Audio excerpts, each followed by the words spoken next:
여러분 안녕하십니까? 윤석열 대통령의 내란 혐의를 낱낱이 적시한 검찰의 공소장 관련 소식에 앞서 저희가 단독 취재한 내용 먼저 전해드립니다. 12.3 비상계엄 당시 대통령으로부터 전화를 받았고 병력 투입의 최일선에 있던 곽종근 전 특수전사령관의 자필 진술서를 MBC가 입수했습니다. 계엄 선포 당일을 반추하며 정리한 내용인데 지금부터 윤 대통령 측 입장과 하나하나 대조해 보겠습니다. 곽 전 사령관은 우선 국회 계엄 해제 요구안 통과 직후 계엄군 철수를 지시했다는 윤 대통령의 주장부터 거짓이라고 반박합니다. 먼저 군하연 기자의 단독 보도입니다. 윤석열 대통령은 국회가 비상계엄 해제 요구안을 결의하자 병력 철수를 지시했다고 했습니다. 저 역시도 계엄 해제 요구가 결의가 나오자마자 바로 장관과 계엄사령관을 즉시 제 방으로 불러서 군 철수를 지시했고, 김용현 전 국방장관도 같은 주장을 했습니다. 국회 건물 내부로 투입된 군 병력을 빼내라 이렇게 지시를 했다는 거죠. 네. 하지만 곽종근 전 특전사령관은 옥중 노트에서 이를 정면으로 반박했습니다. 국회 결의안이 통과된 직후인 새벽 1시 5분, 김용현 당시 국방장관과 통화에서 자신이 국회 선관위 3군데, 민주당사, 여론조사 꽃 등에 보낸 특전사 인원들 임무를 중지하고 안전구역으로 철수하겠다고 하자 김 장관이 알았다, 조금만 더 버텼으면 좋았을 텐데 라고 답했다는 겁니다. 철수 과정도 상세히 적었습니다. 곽 전 사령관은 새벽 1시 9분쯤 특전사 1여단장과 비화폰 통화에서 특전사 차량들이 민간인 사이에 있어 이동이 쉽지 않다는 보고를 받았고 시민들 위험하지 않도록 기다려라, 안전해지면 차량을 움직이라고 지시했다고 했습니다. 곽 전 사령관은 이진우 전 수방사령관으로부터도 특전사 병력이 빠지니까 수방사도 병력을 같이 뺀 거라고 들었다고 변호사를 통해 전했습니다. 또 선관위 봉쇄 임무를 맡았던 문상호 전 정보사령관으로부터도 병력 철수 상황을 직접 들었다고 했습니다. 곽 전 사령관은 문 전 사령관이 대통령과 김 전 장관이 아무 말이 없어 자신의 판단으로 병력을 뺐다고 말했다고 노트에 적었습니다. 국회와 선관위 봉쇄작전 병력의 철수를 지시한 사람은 윤 대통령도 김 전 장관도 박안수 전 계엄사령관도 아니었다는 겁니다. MBC 뉴스 군하연입니다. 국회에서 끌어내라고 한 건 의원이 아니라 요원이었다는 대통령 측의 궤변 역시 거짓이라며 곽 전 사령관은 반박했습니다. 또 문을 부수고서라도 의원들을 끌어내라는 윤 대통령의 지시는 분명한 사실이라고 밝혔습니다. 이어서 이혜리 기자의 단독 보도입니다. 12.3 비상계엄 당시 국회에서 빼내라고 한 건 의원이 아닌 요원이라고 주장한 김용현 전 국방장관. 의원이 아니라 요원을, 그죠? 요원을 빼내라고 한 것을 김병주 국회의원이 의원들 빼내라는 것을 통과시킨 것이죠. 네, 그렇습니다. 하지만 곽종근 전 사령관은 옥중 노트에서 의원이 맞다고 재확인했습니다. 본회의장에 있는 국회의원을 밖으로 끌어내라. 네. 네네. 그래서 어떻게 했습니까? 근데 그것은 제가 현장에 제가 그때 판단했을 때는 이것은 명백히 국회의원을 끌어내는 것은 위법사항이고 그 임무를 곽 전 사령관은 김병주 민주당 의원이 국회의원을 말하는 거죠라고 묻자 맞습니다라고 한 것은 그것이 맞기 때문에 바로 답변을 한 것이라고 노트에 적었습니다. 또 의원이 아니라 요원이라는 주장은 자신의 일관된 진술을 왜곡한 것이라고도 했습니다. 곽 전 사령관은 지난해 12월 9일 첫 검찰 조사 때 제출한 자수서에도 똑같이 진술했습니다. 김용현 전 장관이 12월 4일 0시 35분경 국회의사당 문을 열고 들어가 의원들을 밖으로 이탈시킬 것이라고 지시했다는 겁니다.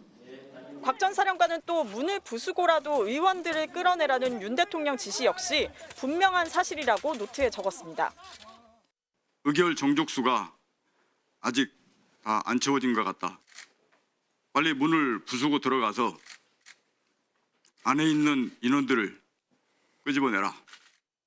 곽 전 사령관의 옥중 노트 공개로 윤 대통령과 김 전 장관 두 사람이 내란 혐의 입증의 핵심인 국회 기능 마비를 피해가기 위해 말을 맞춘 정황이 더 짙어지고 있습니다. MBC 뉴스 이혜리입니다. 곽 전 사령관은 또 국회에 병력을 투입한 건 유혈 사태 예방과 질서 유지 목적이었다는 대통령 측 주장 역시 사실과 전혀 다르다는 입장입니다. 아예 그런 지시 자체가 없었고 계엄군의 목표는 시설, 즉 국회 확보였다는 점을 분명히 했는데요. 또 다 책임질 듯 만류를 뿌리치던 대통령과 김용현 장관은 지금 대체 뭐냐며 그럼에도 명령을 거부하지 못한 것이 후회되고 부하들에게 지시한 책임은 자신에게 있다고 토로했습니다. 조희원 기자의 단독 보도입니다. 윤석열 대통령은 비상계엄 당일 국회에 병력을 보낸 건 시민들을 보호하기 위한 조치였다고 했습니다. 국회 독재가 이런 망국적 위기 상황의 주범이라는 차원에서 질서 유지와 그 상징성 측면에서 국회에 군을 투입했지 않습니까? 윤 대통령 측은 또 군병력이 국회 창문을 깨고 난입한 것은 흥분한 군중 때문에 발생할 안전사고나 유혈 사태를 사전에 예방하려던 행동이라고 주장했습니다. 하지만 곽종근 전 특전사령관의 옥중 노트에는 정반대 사실이 담겼습니다. 곽 전 사령관은 당시 계엄군의 작전 목표는 시민 보호가 아닌 시설 확보 및 경계였다고 적었습니다. 사실상 국회 봉쇄 지시로 해석됩니다. 헌재에 나온 윤 대통령 측은 절대 유혈 사태가 발생해서는 안 된다고 지시했다고 했지만 곽 전 사령관은 그런 지침 역시 받은 적 없다고 했습니다. 곽 전 사령관은 옥중 노트에서 누가, 언제, 어떻게 하달했느냐고 반문했습니다. 2시간짜리 경고성 계엄이라는 윤 대통령 주장 역시 반박했습니다. 헬기 허가 등의 문제로 707 특임단의 국회 이동이 1시간 반 이상 지연된 점, 모든 간부를 정상 퇴근시켜 출동 준비를 갖추고 지휘기구를 소집하는 데 시간이 추가 소요된 점, 계엄 관련 상황 인식 등을 예하부대 참모들에게 얘기하지 않은 점 등이 더해진 덕에 계엄이 조기 종료됐다는 겁니다. 곽 전 사령관은 대통령도 장관도 반대하고 만류할 때는 듣지 않고 자신들이 책임질 것처럼 하더니 군만 이용당하고 지금 와서 이게 무엇인가라며 자괴감을 토로했습니다. 또 병력 철수를 한 특전사의 조치를 대통령실 측에서 조치한 것으로 둔갑시키고 있다며 화가 난다고도 적었습니다. 하지만 곽 전 사령관은 자신의 책임에는 변명의 여지가 없다는 점을 분명히 했습니다. 대통령 명을 받들어야 한다는 수명 자세가 34년의 군 생활 동안 몸에 익어 있었다며 처음 출동 지시를 거부하지 못한 건 돌이켜봐도 뼈아프다고 뒤늦은 후회를 했습니다. MBC 뉴스 조희원입니다. 다음 단독 보도 이어갑니다. 앞서 보신 대로 계엄군이 철수하지 않았다면 지금까지 알려진 것보다 우선 체포 대상이 훨씬 많았음을 보여주는 내용이 확인됐습니다. 내란의 비선으로 지목된 노상원 전 정보사령관의 수첩엔 지금까지 알려지지 않았던 소위 수거 대상과 수집소가 광범위하게 적혀있던 사실이 추가로 드러난 건데요. 이 사람을 물건 취급한 끔찍한 수거 대상엔 정치인 외에도 현직 판사들과 경찰 간부들, 공무원들, 심지어 천주교의 사제들까지 포함됐는데 사살을 피한 이들은 백령도, 연평도 외에도 실미도나 북한 접경지 등에 감금될 예정이었던 걸로 보입니다. 먼저 송정훈 기자의 단독 보도입니다. 경찰이 압수한 노상원 전 정보사령관의 수첩엔 국회 봉쇄와 북방한계선에서 북의 공격을 유도 같은 비상계엄의 실행 계획은 물론 사살로 보이는 문구가 적혀 있었습니다. 수첩에 누구 사살하라고 썼습니까? 수첩 메모 내용 누구와 상의했습니까? NLL 북한 공고는 어떻게 유도하려고 했습니까? 그런데 이 수첩에 한동훈, 이재명 등 정치인뿐 아니라 종교계와 노동계, 공무원, 심지어 경찰까지 수거 대상으로 지목한 것으로 확인됐습니다. 종교계에선 천주교 정의구현 사제단을 수거, 즉 체포 대상으로 적어뒀는데 개별적인 이름이 아니라 단체 전체를 겨냥한 것으로 파악됐습니다. 노동계에서도 민주노총을 수거 대상이라고 적시했습니다. 윤석열 정부 국정 운영을 비판하고 시국선언 등에 적극적으로 나선 진보 성향 단체들을 노린 것으로 보입니다. 김명수 전 대법원장은 물론 현직 판사들의 이름도 여럿 써 있었는데 노 전 사령관은 수첩에 이들을 콕 집어 좌파 판사라고 적었습니다. 문재인 정부를 뜻하는 것으로 보이는 문대라는 표현도 여러 차례 발견됐고 방송인 김어준 씨 이름도 적혀 있었습니다. 특히 문재인 정부 당시 총경급 이상 경찰 간부들은 물론 청와대에 파견된 행정관급 공무원까지 무더기로 수거 대상으로 표현한 것으로 확인됐습니다. 수첩에는 이른바 수거의 대상자들과 함께 수집소라는 표현도 여러 곳 등장합니다. 백령도와 연평도, 실미도에 이어 오음리와 현리라는 지명이 적혀 있는 것으로 MBC 취재 결과 확인됐습니다. 오음리라는 지명은 경기 연천, 강원 화천군 등에, 현리도 강원 양구와 인제 등에 같은 이름을 쓰는 곳이 여럿인데 군부대와 훈련장이 있는 접경 지역을 의미하는 것으로 추정됩니다. 검찰과 경찰은 이들 수집소가 전시 같은 비상 상황에 대비해 군이 운용하는 구금 시설일 수 있다고 보고 이 같은 정보를 노 전 사령관에게 누가 제공했는지에 주목하고 있습니다. 내란 중요 임무 종사와 직권남용 권리 행사 방해 혐의 등으로 재판에 넘겨진 노 전 사령관은 그러나 수첩에 적힌 단어들에 대한 검찰과 경찰의 수사에 줄곧 진술을 거부했습니다. MBC 뉴스 송정훈입니다.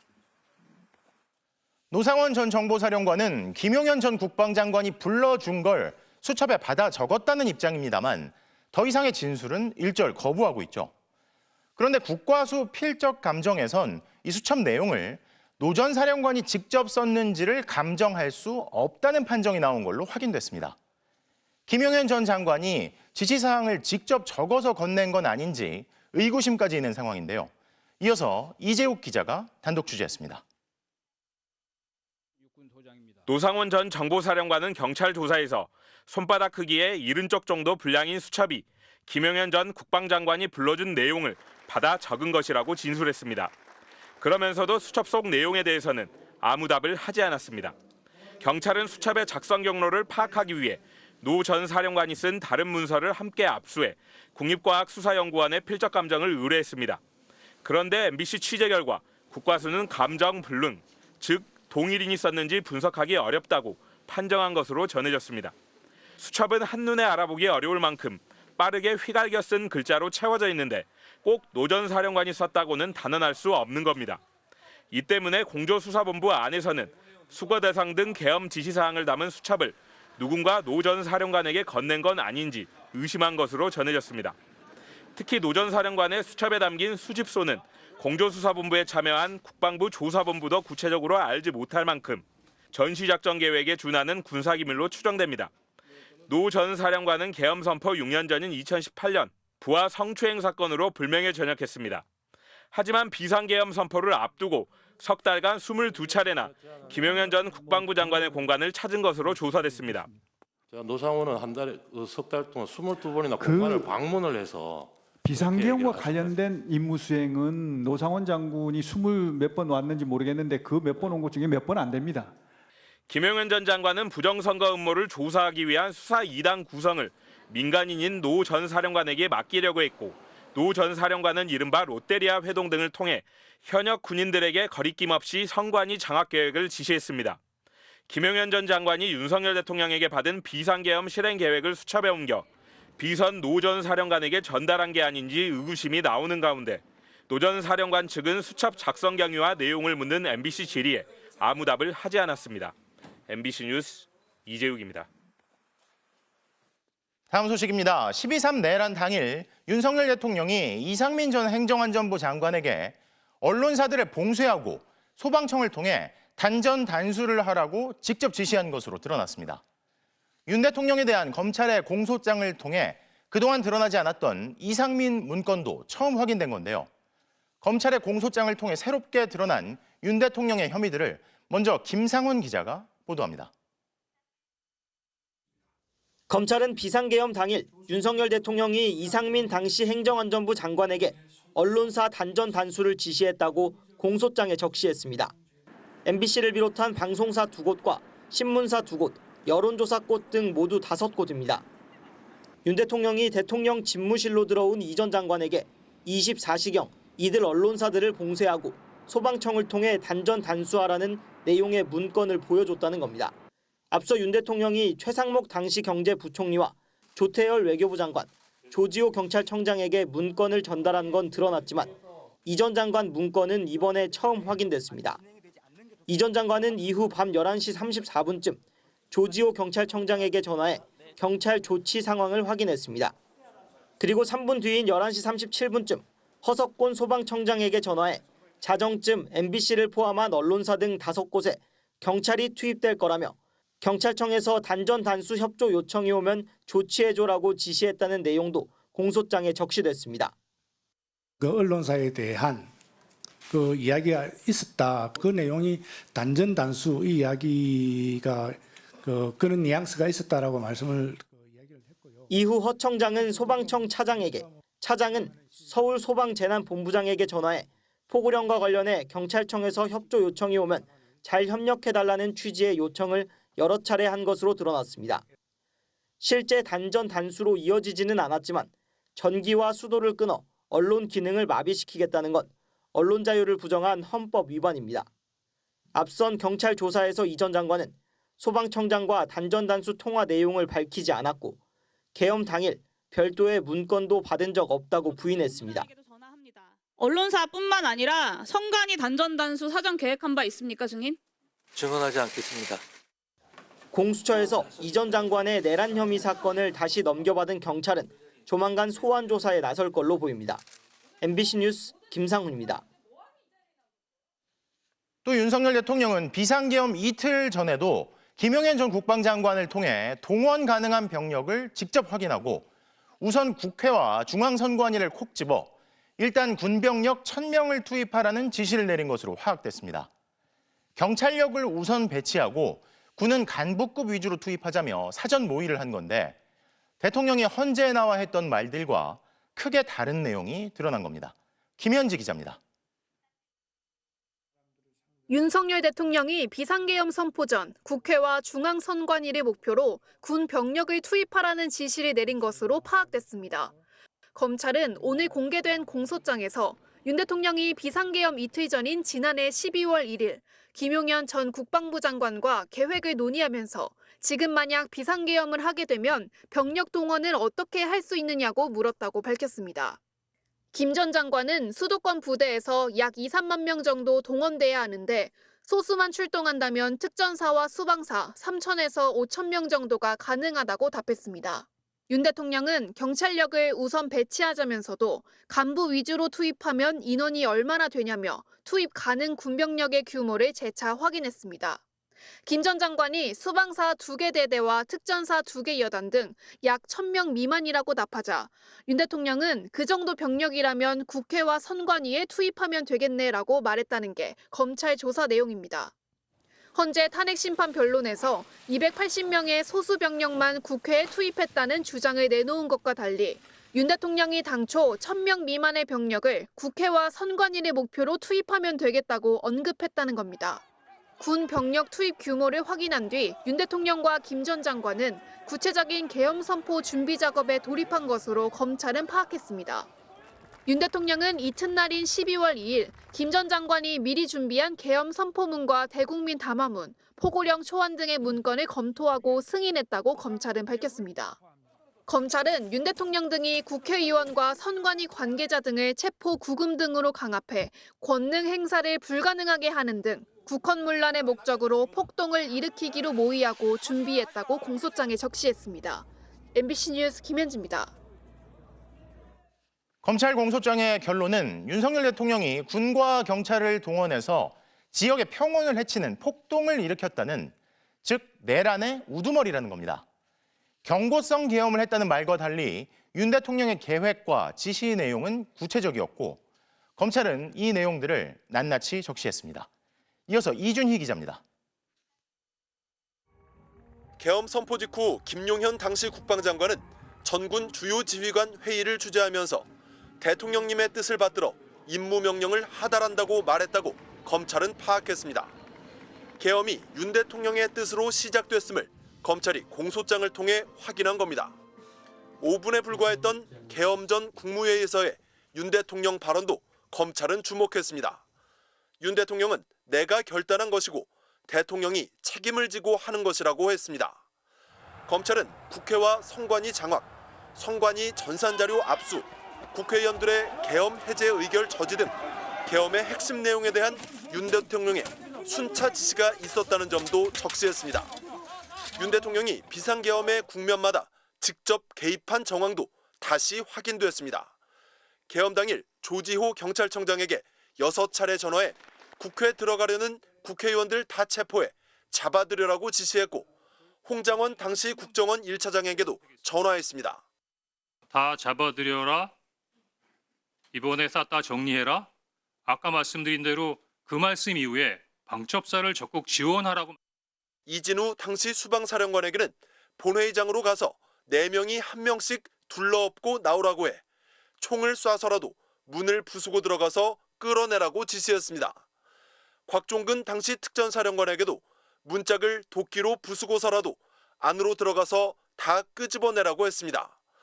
윤 대통령 측은 오늘 공개된 공소장이 김용현 전 장관의 공소장과도 다르고 사실과 다른 부분도 너무 많다고 했습니다.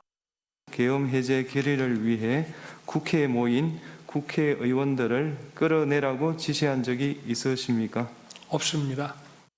윤 대통령이 헌재 탄핵 심판에서 강조했던 경고성 계엄, 평화적 계엄 등 언급은 101쪽짜리 공소장 어디에도 등장하지 않았습니다. 평화롭던 대한민국 일상을 단번에 깨뜨린 12.3 비상계엄 사태. 검찰은 그 시작점으로 내란 우두머리 피의자 윤석열 대통령을 지목하고 있습니다. MBC 뉴스 이준입니다. 국민의힘 권영세 비상대책위원장과 권성동 원내대표 그리고 윤석열 대통령의 오랜 측근인 나경원 의원이 서울구치소를 찾아 윤 대통령을 면회했습니다. 국민의힘 지도부 인사들의 첫 번째 면회였는데요. 어제까진 인간적 도리라며 애써 의미를 축소했던 국민의힘이 오늘 막상 면회를 마치고 나서는 나치도 선거로 정권을 잡았다며 민주당을 나치에 비유한 윤 대통령의 발언을 전하는가 하면 계엄을 해 다행이라는 취지의 윤 대통령 발언도 그대로 공개하는 등 사실상 내란 세력의 대변인 역할을 했다는 지적이 나오고 있습니다. 이기주 기자입니다. 윤석열 대통령에 대한 찬반 집회 참석자들을 갈라놓은 경찰들 사이로 국민의힘 권영세 비대위원장과 권성동 원내대표, 나경원 의원이 탑승한 차량이 구치소 안으로 들어갑니다. 윤 대통령 구속 기소 이후 당 지도부 인사들이 윤 대통령과 처음으로 대면한 자리. 30여 분 동안 면회를 마치고 나온 나경원 의원은 민주당의 의회 독재로 계엄을 할 수밖에 없었다는 윤 대통령의 기존 주장을 되풀이했습니다. 그러면서 극우 세력의 이른바 계몽령 주장과 유사한 윤 대통령의 발언을 공개했는데 이 역시 야당 탓을 하는 과정에서 나왔습니다. 대통령께서는 어쨌든 이번 계엄을 통해서 민주당 일당이 마음대로 한 그런 국정을 사실상 마비시킨 그런 여러 가지 행태에 대해서 국민들께서 알게 된 것은 다행이다라는 말씀. 급기야 나치도 선거로 정권을 잡았다. 민주당의 독재가 그런 형태가 되는 거 아닌지 걱정된다며 민주당을 나치에 비유한 윤 대통령의 원색적인 발언까지 공개했습니다. 일반적으로 나치 정권도 선거를 통해서 집권을 한 것처럼 이제 의회 독재 이야기 하다가 나오신 이야기예요. 헌법재판관들의 편향성에 대한 우려도 오간 것으로 알려졌는데 면회를 마친 당 지도부는 나라가 걱정이다. 당이 2030 청년과 하나가 돼달라는 윤 대통령의 당부를 전하기도 했습니다. 나라에 대한 걱정이 굉장히 많았어요. 안보에 대한 부분이라든지 국제 정세 변화에 따른 우리 경제. 하지만 현직 대통령의 계엄과 탄핵, 구속으로 이어지는 일련의 사태에 공동 책임이 있는 여당 인사들이 사태를 수습하기는커녕 내란 우두머리 혐의로 구속 기소된 윤 대통령의 궤변을 대변인처럼 전달하자 야당의 반발이 잇따랐습니다. 협견을 나오자마자 또 극우 선동에 나섰습니다. 여당 지도부라는 사람들이 내란 수계의 옥중 여론전에 대변인을 자처하고 있으니 정말 한심합니다. 내란 수계 윤석열이 대한민국 걱정을 하셨다라고 전달하다니 국민들을 농락하는 꼴에 참담합니다. 오늘 면회에선 사면이나 조기 대선 등에 대한 대화는 없었던 것으로 전해졌는데 어제 인간적 도리라고 말해 반발을 샀던 권성동 원내대표는 논란을 의식한 듯 말을 아꼈습니다. MBC 뉴스 이기주입니다. 개인 자격의 방문이고 인간적인 도리라고 주장하지만 여당의 지도부, 그것도 당 1인자와 2인자가 내란 우두머리 피의자 면회를 간 것을 두고 정치권에서조차 납득이 안 간다는 말들이 쏟아졌습니다. 내란 정당을 공식화하는 행보다 당사를 차라리 구치소로 옮기라는 말까지. 심지어 여당 안에서도 극우 정당이 될 수 있다는 우려가 나왔습니다. 고재민 기자가 보도합니다. 국민의힘 당내 투톱이 구치소까지 찾아가 윤석열 대통령을 접견하자 정치권에서 가장 먼저 나온 말은 내란 정당이냐는 비판이었습니다. 내란 사태 수습을 책임져야 할 여당 지도부가 국정 혼란을 더욱 부채질하고 있다면서 내란 정당을 공식화하는 행보라는 겁니다. 국내적 난제가 산적한 상황에서 집권당 지도부가 내란 수괴범을 접견하고 도대체 무슨 얘기를 들으려고 하는 겁니까? 개인 자격으로 인간적 도리로 가는 거라는 주장에도 맹비난이 쏟아졌습니다. 더불어민주당 박지원 의원은 집권 여당의 1, 2인자는 인간적 관계보다 국가와 국민을 위한 선공후사가 우선해야 한다며 차라리 국민의힘 당사를 서울구치소로 옮기라고 일갈했습니다. 국민들에 대한 도리는 다 하고 있느냐? 그럴 시간 있으면 관세전쟁으로 무너진 주식시장부터 챙기라는 비판도 이어졌습니다. 국민의힘 지도부는 윤 대통령 구속 체포 국면에선 관저 앞을 찾지 않았습니다. 그때는 거리를 뒀다가 갑자기 구치소를 찾은 걸 두고도 정치권은 곱지 않은 시선을 보냈습니다. 여야 할 것 없이 국민과 지지자를 선동하겠다는 목적이다. 당과 대통령 지지세가 꺾였어도 인간적 도리를 내걸고 면회를 갖겠느냐고 비판했습니다. 지나친 우경화를 걱정하는 목소리도 나왔습니다. 과거에 발목 잡히는 비대위보다는 혁신 경쟁에 뛰어드는 비대위가 돼야 되는데 대통령을 만나러 가는 모습은 아무래도 과거에 매몰되는 느낌이 들어서 나아가 대통령과 당 사이의 관계를 정리하지 않고 계속 끌려다니면 당이 극우화될 수 있다. 대통령을 지키려다 보니 부정선거를 옹호하게 되고 그러다 보면 계엄 옹호당이 된다며 윤 대통령과 거리두기가 시급하다는 주장이 하루 종일 이어졌습니다. MBC 뉴스 고재민입니다. 윤석열 대통령 체포영장 집행 방해를 주도한 혐의를 받고 있는 김성훈 경호처 차장과 이광우 경호본부장에 대해 경찰이 압수수색을 벌여 비화폰을 확보했습니다. 경찰은 검찰이 이들에 대한 구속영장 신청을 반려한 데 대해 유감을 표하면서 오늘 압수수색을 통해 확보한 자료를 토대로 3차 영장 신청을 하겠다는 방침을 밝혔습니다. 송구민 기자입니다. 경찰 수사관들이 대통령실 청사를 빠져나옵니다.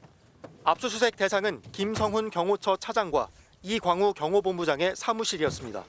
수사 핵심 증거로 여겨지는 비화폰 서버도 대상에 포함됐지만 경호처가 이번에도 국가보안시설이란 이유로 막아서면서 사실상 압수수색은 불발됐습니다. 대신 경호처는 제출 가능한 자료 범위 내에서 임의 제출을 형식으로 협조했다고 밝혔습니다. 앞서 경찰은 이들의 집에서 비화폰을 포함해 업무용 휴대전화와 개인 휴대전화는 확보했습니다. 김 차장과 이 본부장은 윤 대통령 1차 체포영장 집행을 주도적으로 막아 특수공무집행 방해 혐의로 입건됐습니다. 2차 체포영장 집행 당시엔 중화기 무장을 주문하고 기관 단총과 실탄을 무기고에서 꺼내 관저에 배치한 의혹도 받고 있습니다. 이광우 본부장이 관저에 기관 단총 배치한 거 인정했는데 지시하셨습니까? 그런 사실 없고요. 관저에 배치한 게 아니라 그 총은 원래 평시에 배치돼 있는 총입니다. 그런데도 이들은 오히려 박종준 전 경호처장이 대통령 2차 체포영장 집행을 방해하라는 지시를 내렸다고 떠넘기는 진술을 하고 있는 걸로 전해졌습니다. 이에 대해 박 전 처장 측은 2차 체포영장 집행 저지와 관련해 그 어떤 지시도 내리지 않았다고 반박하고 나섰습니다. 2차 영장 집행은 15일인데 이미 10일에 경찰에 출석하면서 사직서가 수리됐고 당시 총기와 업무용 전화까지 다 반납한 뒤였는데 무슨 지시를 내렸겠냐는 겁니다. 경찰은 김성훈 차장의 진술이 신빙성이 떨어진다고 보고 압수물 분석을 토대로 구속영장을 재신청할 방침입니다. 또 김 차장에 대해 이렇게 범죄 혐의가 상당 부분 소명돼 이미 구속영장을 2차례나 신청했는데 검찰이 반려했다면서 유감이라고 밝혔습니다. MBC 뉴스 손구민입니다. 서부지법 폭동 당시 법원 유리창을 부수고 보안장치를 훼손한 남성이 경찰에 붙잡혔습니다. 녹색 점퍼를 입은 이 남성을 놓고 윤석열 대통령 지지자들이 방송사 기자라는 의혹을 제기하기도 했지만 전혀 사실이 아니었습니다. 경찰은 사랑제일교회 전광훈 목사도 내란 선동 혐의로 입건해 조사하고 있습니다. 이승지 기자입니다. 녹색 점퍼를 입은 남성이 검은색 막대기를 여러 차례 휘두르며 법원 유리창을 마구 부숩니다. 법원 출입문 앞에선 경찰들에게 소화기를 뿌려댑니다. 이 남성은 서부지법 폭동 당시 법원 안으로 침입해 소화기로 내부 유리문을 부수려 하고 보안장치도 훼손하려 했습니다. 법원 침입 전 시위대 앞에선 국가가 전복됐다고 주장했습니다. 국가가 전복됐는데 왜 유를 받습니까? 국가가 전복됐다고 유를 도와서 국가를 전복한 를 잡아 처벌해야 될 거 아닙니까? 경찰은 범행 후 도주한 이른바 녹색 점퍼 20대 남성을 2주 만에 붙잡았습니다. 일부 윤석열 대통령 지지자들은 이 남성이 방송사 기자라고 주장했으나 전혀 사실이 아니었습니다. 경찰은 현장에서 이 남성과 대화를 나누거나 물건을 주고받은 이들이 함께 범행을 공모했는지도 수사하고 있습니다. 경찰은 지금까지 서부지법 폭동과 관련해 99명을 붙잡아 이 중 63명을 구속했습니다. 지난달 19일 폭동 당시 현장에서 86명을 검거한 데 이어 13명을 추가로 확인해 붙잡았습니다. 경찰은 전광훈 사랑제일교회 목사도 내란 선동 혐의 피의자로 입건해 수사를 확대하고 있습니다. 기존 유튜브 발언 등을 분석해 폭동 배후로 영향을 미쳤는지 등을 살펴보고 있습니다. 다만 판사실까지 침입한 사랑제일교회 특임 전도사는 전 목사와의 관계를 부인하고 있는 것으로 전해졌습니다. 경찰은 삭제된 유튜브 영상과 온라인 커뮤니티 게시글 등을 복원해 다른 유튜버들도 폭동 배후 혐의가 있는지 수사를 확대하고 있습니다. MBC 뉴스 이승지입니다.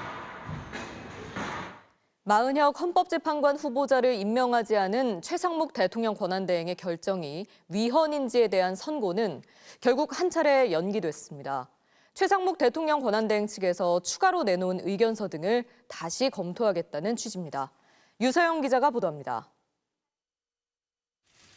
헌법재판소는 국회목 헌법재판관 3명 가운데 마은혁 재판관 후보자만 임명하지 않은 최상목 대통령 권한대행의 결정에 대한 권한쟁의 심판 선고를 연기했습니다.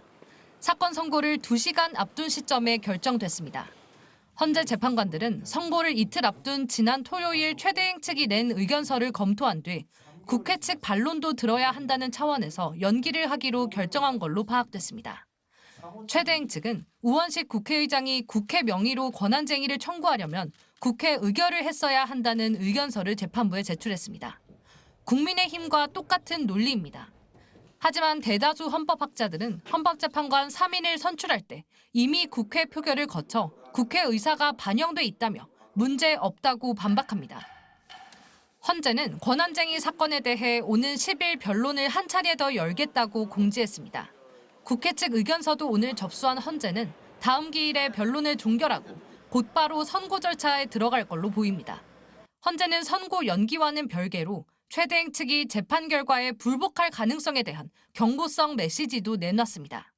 헌재 측은 인용이 됐는데 따르지 않는 것은 헌법과 법률을 위반하는 것이라고 밝혔습니다. 헌법 위반은 탄핵 사유입니다. 헌재는 또 헌법재판소 결정에 강제적인 집행령이 없다는 것이지 따르지 않아도 된다는 취지가 아니라고 강조했습니다. 오늘 함께 선고 예정이었던 선별 임명에 대한 헌법소원 사건도 기일을 따로 정하지 않고 연기됐습니다. MBC 뉴스 유서영입니다. 윤 대통령 측은 편향성을 이유로 헌법재판관 3명이 스스로 탄핵심판 심리에서 빠져야 한다는 의견서를 제출한 상태인데요. 하지만 이들이 주장하는 이유를 뜯어보면 현행 법률 요건과도 맞지 않습니다. 윤 대통령 측이 노리는 건 뭘까요? 김건희 기자의 보도입니다. 윤석열 대통령 측과 국민의힘은 문영배 헌법재판소장 권한대행과 이미선, 정계선 등 재판관 3명이 편향성이 있다고 공격합니다. 진보 성향인 우리법 연구의 경력, 남편과 동생의 사회활동, 10여 년 전 SNS 인사말까지 들춰내 문제 삼았습니다. 편향성을 가진 재판관들이 우리가 상식적으로 좀 이해할 수 있는 수준을 넘어선다고 하면 윤 대통령 측 공격은 박정희, 전두환 시절 사상검증과 연좌제를 떠올리게 합니다. 재판관 개인의 성향을 문제 삼는 건 삼권 분립 원리에도 맞지 않습니다. 대통령, 국회, 대법원장이 각각 재판관 3명씩 임명 추천함으로써 삼권 분립을 지키고 다양한 관점을 반영하도록 하는 헌재법 취지를 부정하기 때문입니다. 윤 대통령이 앞서 정계선 재판관에 대해 낸 기피 신청도 헌재는 만장일치로 기각했습니다. 법률 요건에 맞지 않아서입니다. 재판관과 국회 측 대리인단의 관계가 재판의 공정성을 객관적으로 해칠 정도였다면 기피가 가능한데 해당 사항이 없었습니다. 그러자 윤 대통령은 이번에는 문영배, 이미선, 정계선 재판관 3명에 대해 회피 촉구 의견서를 제출했습니다. 재판관이 스스로 판단해 재판에서 빠지라고 한 겁니다.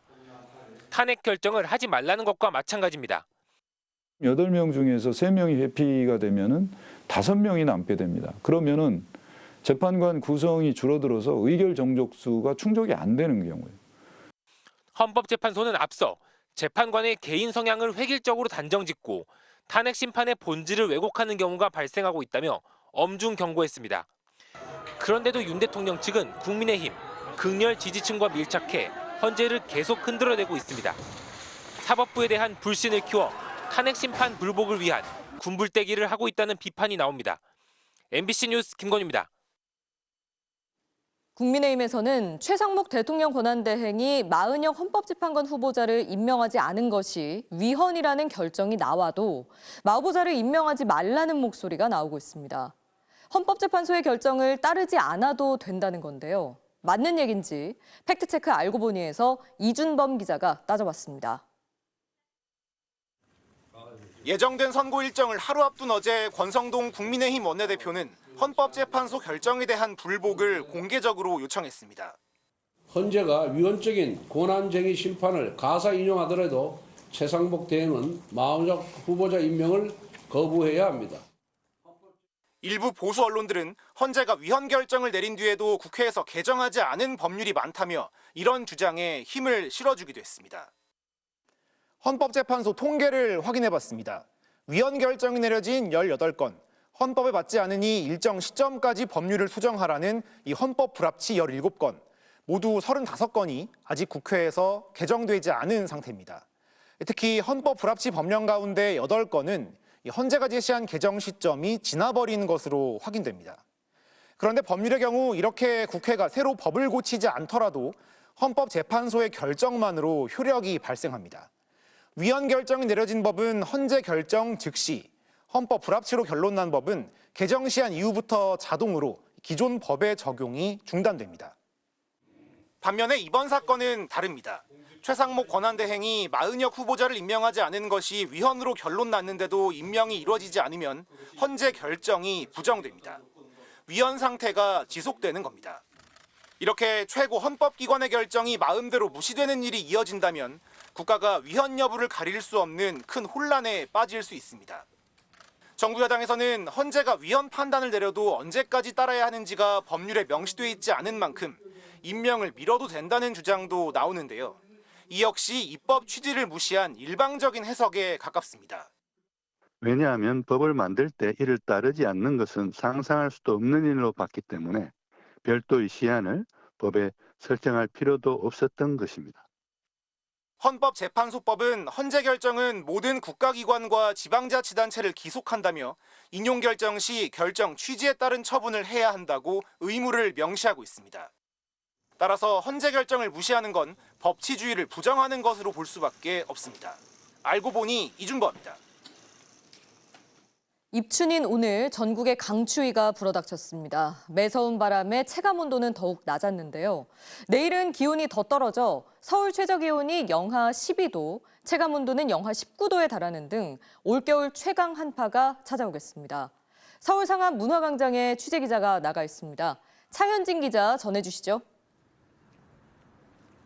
네, 제가 두꺼운 외투를 입고 목도리까지 둘러맸는데도 살이 아려올 정도로 춥습니다.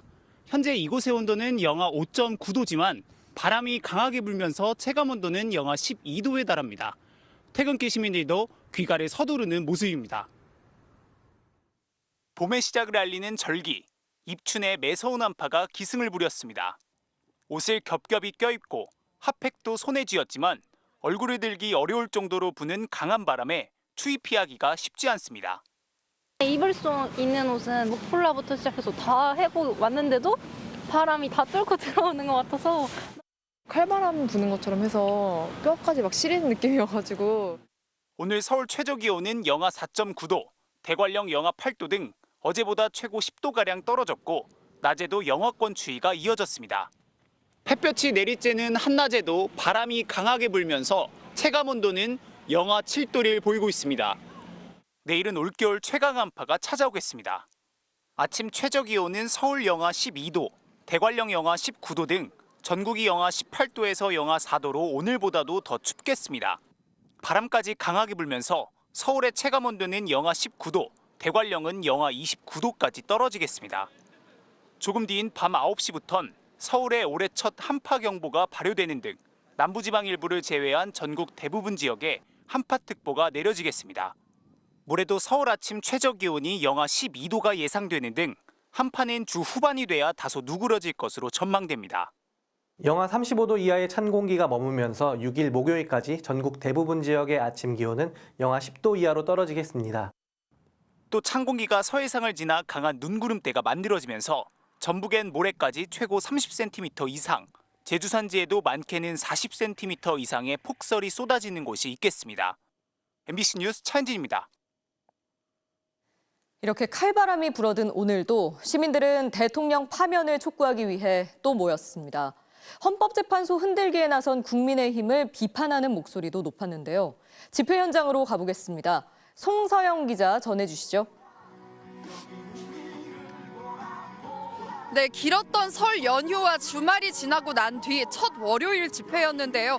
오후 7시쯤 시작된 집회는 조금 전 끝난 상황입니다.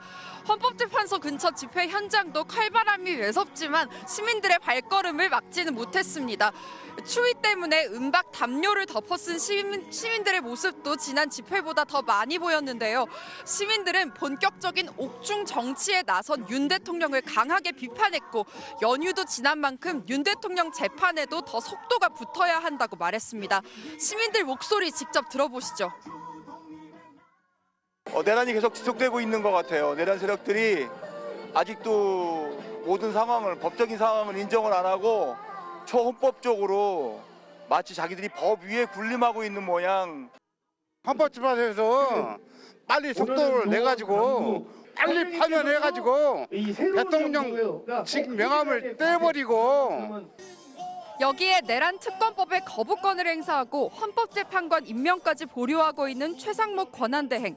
연일 헌법재판소 흔들기에 나선 국민의힘을 향한 비판도 쏟아졌습니다. 국민의힘에서 윤석열 구치소로 만나러 갔다는데 그게 지금 뭐 하는 행동인지도 모르겠고 최상목 권한대행이 헌법재판관 임명 미룬다고 하는데 그거 너무 화가 나가지고 민주당이 자기들 그 살 길을 자꾸 찾으려고 말도 안 되는 소리를 자꾸 하는 것 같아요. 올 겨울 최강 한파가 예보된 내일도 시민들은 이곳에서 집회를 이어가겠다고 했습니다. 내일은 윤 대통령의 탄핵 심판 5차 변론 기일이 예정돼 있어서 헌재 인근에서는 탄핵 반대 집회도 열릴 예정인데요. 이 때문에 경찰도 충돌 상황 등에 대비해 헌법재판소 주변 통제를 강화할 방침입니다. 지금까지 헌법재판소 인근 집회 현장에서 MBC 뉴스 송서영입니다. 미국 트럼프 대통령의 관세 폭탄이 중국, 멕시코, 캐나다에 이어 유럽까지 겨냥하고 있습니다. 당장 한국 시장도 충격파에 휩싸였는데 다음 관세 부과 대상은 한국이란 예상도 나옵니다. 미국과 중국, 유럽 특파원 동시에 연결하겠습니다. 먼저 뉴욕 연결합니다.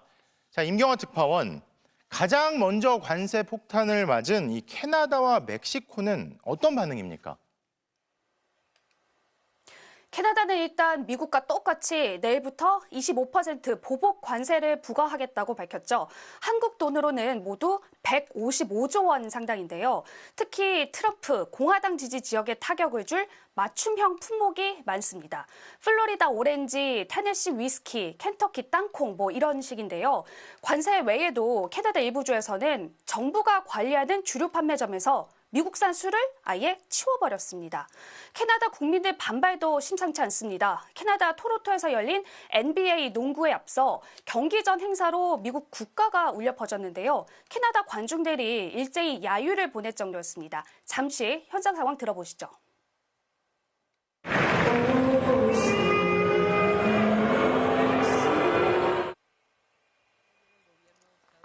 멕시코의 클라우디아 셰인바움 대통령도 한국 시간으로 오늘 밤 기자회견을 열고 미국의 관세 공세에 대한 대응 전략을 공개하겠다고 공언했습니다. 멕시코와 캐나다에는 한국의 대표 기업들도 많이 진출해 있어서 특히 타격이 클 텐데 이 내용은 잠시 뒤에 다시 정리하기로 하고요. 이번엔 그럼 유럽 가보겠습니다. 김민찬 특파원, 이제 다음 차례는 유럽이라는 건데 마침 오늘 EU 정상회담이 열리죠. 그렇습니다. 오늘 EU 정상회담이 이미 예정된 상태에서 공교롭게도 트럼프 대통령이 EU에 대해서도 곧 관세를 부과하겠다는 공언이 나왔습니다. 이 때문에 이곳 유럽의 눈과 귀가 현재 벨기에 브뤼셀의 정상회담장에 쏠려 있는 상황입니다. 조금 전 회의가 시작됐지만 아직 진행 중이라 공식 반응이 나오지는 않고 있습니다. 그런데 눈여겨볼 점은 브렉시트로 EU를 탈퇴했던 영국의 스타머 총리도 이곳에서 열리는 정상회담에 참석한다는 점입니다. 유럽 국가들에게 발등에 불이 떨어진 만큼 공동 대응의 필요성이 절실해진 겁니다. 앞서 마크 페라치 프랑스 산업부 장관은 협상에서 EU가 미국 경제를 물어뜯을 만한 카드가 있어야 한다면서 유럽산 구매법을 적용하자고 말하는 등 강경 대응 방침도 나오고 있습니다. 자, 그러면 다시 뉴욕 연결하겠습니다. 임경화 특파원, 이렇게 관세를 높이면 과거 사례를 봤을 때 왜 수출 수입 기업들이 당장 가격을 올리는 것보다는 마진을 줄이면서 대응을 할 수는 있을 텐데 계속 그럴 수는 없을 거 아니에요? 그래서 미국에서도 결국에는 소비자들에게 피해가 돌아갈 거다, 이런 우려도 나오죠? 네, 맞습니다. 미국 내에서 이미 자해에 가깝다는 비판이 나오고 있는 이유기도 합니다. 캐나다나 멕시코, 중국에서 수입하는 제품들은요, 석유, 식품, 그리고 일상에서 쓰는 여러 가지 용품, 생활용품들인데 이런 물품들 가격이 대부분 오를 것으로 보입니다. 이번 조치로 미국 중간 소득 가구가 매년 약 250만 원씩 손실을 볼 거란 조사 결과가 나오기도 했는데요. 미국의 대표적인 경제지이자 보수 성향 매체인 월스트리트 저널조차도 이번 관세 부과를 두고 역사상 가장 어리석은 무역 전쟁이라고 보도할 정도입니다. 자, 이런 비판에 대해 트럼프 대통령 전혀 흔들림이 없습니다. 직접 들어보시죠. We may have short term some a little pain and people understand that, but long term the United States has been ripped off by virtually every country in the world. 자, 그런데 이런 관세 전쟁의 가장 주된 목표는 역시 중국일 텐데요. 그러면 베이징 연결하겠습니다. 이필희 특파원, 자, 2018년 트럼프 1기 때는 미국이 25% 관세를 부과하니까 그때는 중국이 당일날 맞불을 놨잖아요. 이번에도 아마 맞대응이 예상이 되죠. 네, 그렇습니다. 중국은 트럼프 1기뿐만 아니라 바이든 정부에서도 여러 제재를 겪으면서 맷집을 키웠는데요. 이번에는 맞불 관세 외에도 중국이 장악하고 있는 공급망이 무기로 사용될 가능성이 높아 보입니다. 일례로 트럼프 대통령은 취임 직후에 인공지능 산업을 키우겠다며 우리 돈 700조 원을 투자하겠다는 계획을 밝혔는데요. 여기에 들어가는 반도체를 만들려면 핵심 광물 갈륨이 필요합니다. 그런데 전 세계 갈륨 생산량의 98%는 중국이 차지하고 있습니다. 중국이 이 같은 핵심 광물의 수출을 제한하게 되면 미국의 산업은 멈출 수밖에 없습니다. 또 중국 내에서 물건을 생산하는 미국 기업을 제재하는 방안도 거론됩니다. 테슬라는 상하이의 대규모 공장에서 전기차를 생산하고 있고 애플은 대부분의 아이폰을 중국에서 생산하고 있습니다. 이들 기업에 규제를 가하는 건 관세 부과 이상의 효과를 낼 거란 전망입니다. 지금까지 베이징에서 전해드렸습니다. 자, 앞서 잠깐 말씀드린 것처럼 관세 폭탄의 충격은 수출 주도의 우리 경제에 더 크게 다가올 것으로 보입니다. 당장 멕시코, 캐나다 공장을 둔 우리 기업들의 타격은 물론이고 이들 기업에 납품하는 업체들, 직원들 등으로까지 영향이 광범위할 텐데요. 다음 관세 인상 대상은 한국이 될 거란 예상까지 나왔고 금융시장도 온종일 요동쳤습니다. 위기에 직면한 한국의 상황, 장슬기 기자가 보도합니다. 지난해 미국 시장에서 14만 대 가까이 팔린 기아 포르테 K4 차량입니다. 현지 소비자 가격은 22,000달러, 우리 돈으로 3,200만 원 정도인데 동급의 일본 차보다 최대 400만 원 정도 저렴합니다. 멕시코 몬테레이 공장에서 생산해 지금까지는 관세 없이 미국으로 수출해 왔지만 당장 25%에 달하는 관세를 내야 합니다. 판매가가 관세만큼 올라간다면 가격 경쟁력은 떨어질 수밖에 없습니다. 15%에서 20%까지는 가격을 올려야 되는 입장일 텐데 미국 시장에서 판매라든지 이런 데 이제 영향을 받는 상황이 되겠죠. 일단 재고 물량으로 버티고 마진을 줄이는 방법도 있지만 근본 대책은 아닙니다. 멕시코에 생산 기지를 둔 우리 기업들은 미국 현지 생산량을 늘리거나 다른 지역으로 설비를 옮기는 대책도 검토하고 있습니다. 하지만 인건비 상승 같은 추가 지출이 불가피해 쉽지만은 않습니다. 시장의 움직임에 따른 이 저항도 봐야 되고 저항에 따른 트럼프의 움직임도 봐야 되기 때문에 빨리 움직이는 것만이 답은 아니다. 더 큰 문제는 우리 수출품에 직접 관세가 부과될 때입니다. 다음 목표는 한국을 포함한 아시아 국가들이 될 거라는 전망이 잇따르고 있습니다. 트럼프 대통령은 이미 한국산 반도체와 철강, 알루미늄 등에 추가 관세를 부과하겠다고 공언한 바 있습니다. 불안감에 금융시장도 요동쳤습니다. 코스피는 반도체와 자동차, 2차 전지 등 수출 기업을 위주로 하락하며 2,500선이 무너졌습니다. 환율도 한때 1,470원 선을 훌쩍 넘겼고 가상자산도 일제히 급락했습니다. 달러는 안전자산 선호심리 때문에 강세를 좀 보이고 암호화폐 시장이라든지 주식시장 같은 경우는 위험자산 선호심리가 약화되면서 하락을 하는. 정부는 수출 기업들을 위해 360조 원 규모의 금융 지원을 실시하겠다고 밝혔습니다. MBC 뉴스 장식입니다.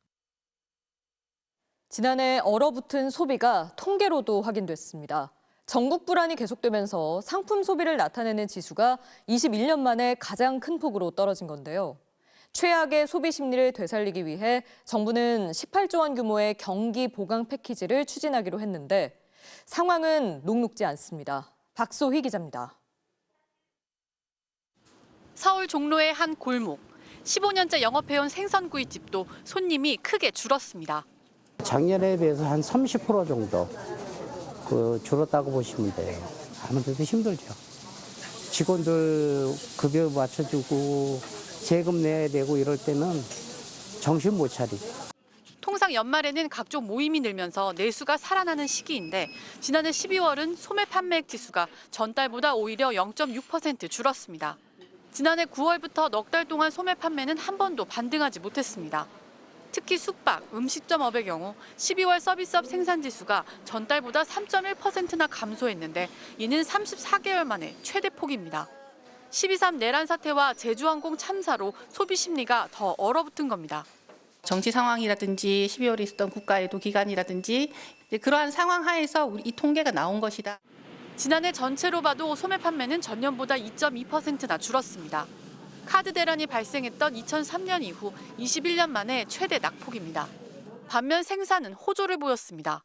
전체 산업의 생산 지수가 전년보다 1.7% 올랐고 특히 반도체에선 20% 넘게 생산이 늘었지만 악화된 내수 탓에 빛이 발했습니다.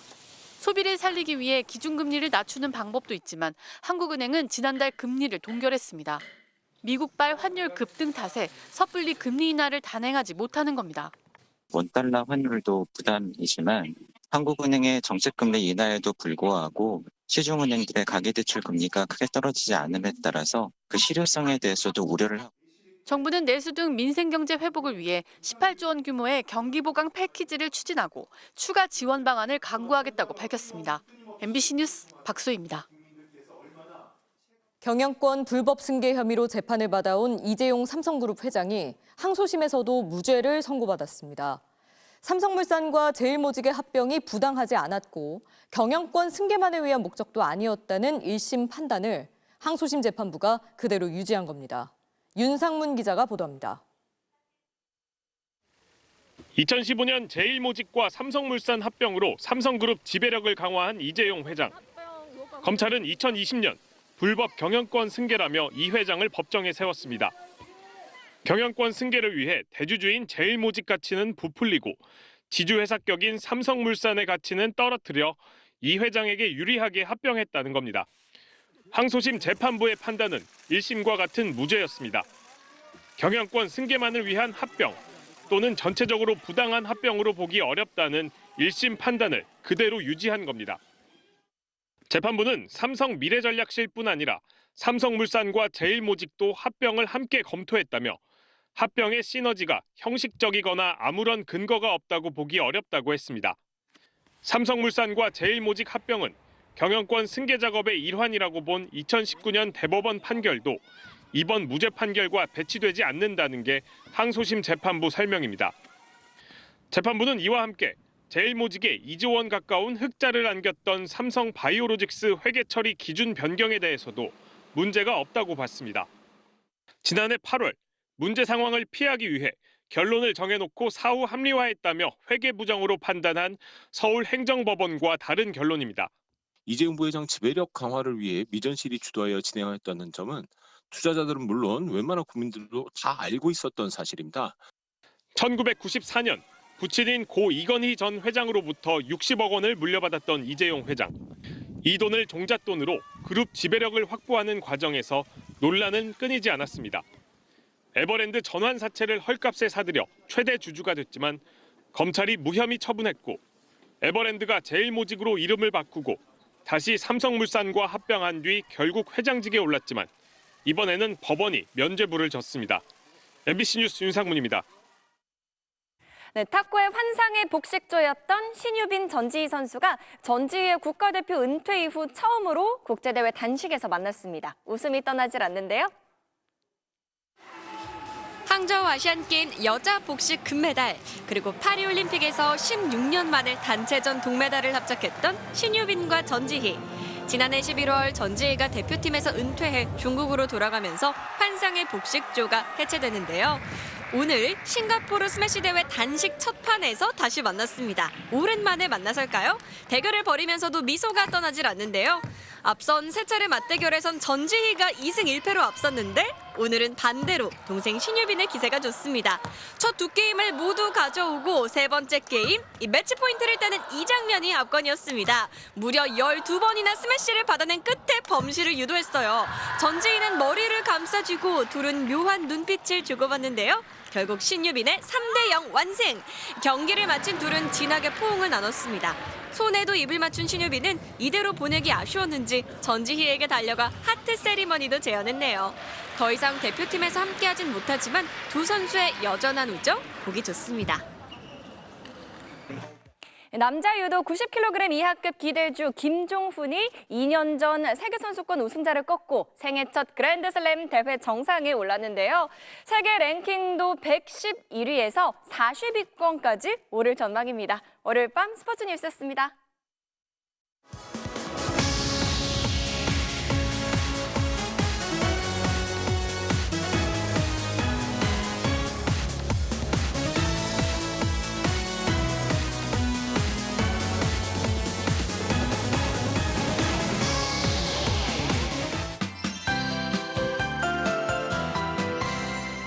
절기 입춘의 봄 기온 대신 체감 온도가 영하 20~30도를 밑도는 강추위가 밀려오고 있습니다. 서울에는 올겨울 들어 처음으로 한파 경보도 내려졌습니다. 내일 아침 서울의 기온은 영하 12도, 체감 온도는 영하 19도, 대관령의 경우 체감 온도가 영하 30도 안팎으로 뚝 떨어지겠습니다. 이에 따라 서울시에서는 동파 경계 단계를 발령했습니다. 보시는 것처럼 계량기 유리가 부서지거나 부풀어 오르는 등 사고가 날 가능성이 큰데요.